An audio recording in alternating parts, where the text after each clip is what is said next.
equipped to deal with this situation rather than The local question government. is this petition be considered. Mr Temporary Speaker, I seek leave to make a contribution. Is leave granted? Leave is granted. Thank you very much, Mr Speaker. I thank the House and the Whip's office for allowing me to make a contribution. I rise here this evening to address this matter on behalf of the Greens, and I'd like to congratulate the Cancer Council and all of those who have collected this incredible petition of almost 11,000 signatures. The petition focuses particularly on this point. We request that the House legislate for specific public areas to be smoke-free, including those that are partially or entirely outdoors, with priority given to areas where food or drink is provided as part of the business. We've heard very positive comments from both sides of the House, but the question is, will the government legislate? The answer is no. The government will not legislate. They will leave it to local government and groups like the Cancer Council to fight it out community by community, council by council. This is not the right way to take this debate. The debate needs to be taken up now by the state government to legislate, because we know the health benefits, we know the financial benefits, we know the broader community benefit, and the state government can act. As Mayor of Leichhardt Council, I move that we address this matter at Leichhardt, and Leichhardt Council now, many people will know Darling Street in Balmain and Norton Street is now smoke-free. It's very simple. We say to the people who would like to use public land that you cannot get a lease for that public land unless you ensure it's smoke-free. Very simple, Mr Temporary Speaker. But this is a measure which is too difficult, too complex, too laborious when the stakes are so high, because this government can take a step tomorrow to introduce a bill to legislate, because the evidence, Mr Temporary Speaker, is so compelling. We know that from a public health perspective, the argument is put to rest. The government supports the public health issue. We know it's a child protection issue in terms of children's access to second-hand smoke. In particular, it's an occupational health and safety issue for those staff who are forced to walk into environments where they can breathe second-hand smoke.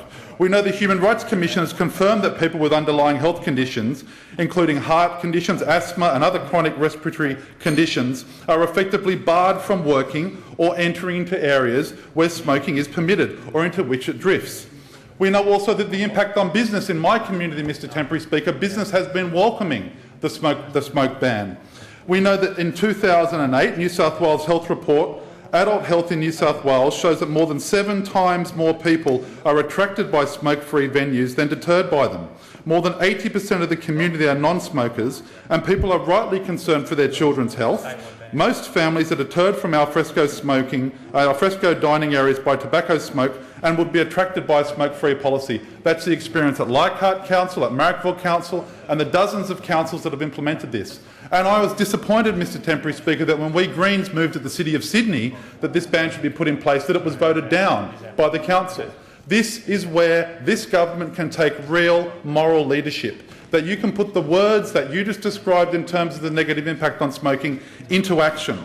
And it's important that the government takes those steps, because there are strong agents working against these steps. Big tobacco, Mr Temporary Speaker. I was delighted that in 2010, in November, that my Greens colleagues moved amendments to the Election Funding and Disclosures Amendment Bill, which banned political donations from tobacco companies. They were banned. But what we did know is between November 2010 and on the moving of our amendment in 2010 November, that banned donations from alcohol, tobacco and gambling for profit industries, and the law coming into effect in January this year, there was a deluge of donations. $40,000 from British American Tobacco went to the New South Wales Liberals. That's $600,000 in donations. And we know that the government is better than just responding to political donations.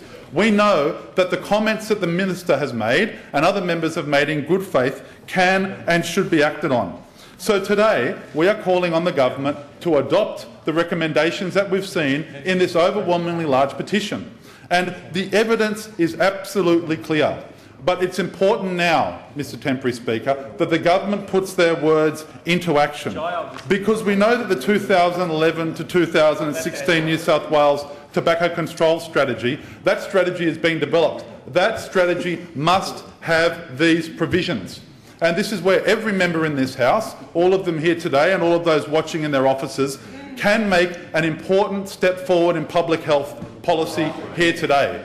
They can make a very important step forward, and I call on the government to examine that, free from the influence now of political donations from big tobacco, free from those influences, focusing on public health, focusing on occupational health and safety issues to make sure that our community is safer, not just for workers, not just for us, but for our families, and helps promote and ensure the longevity and vibrancy of small business in particular, as non-smokers can use those facilities.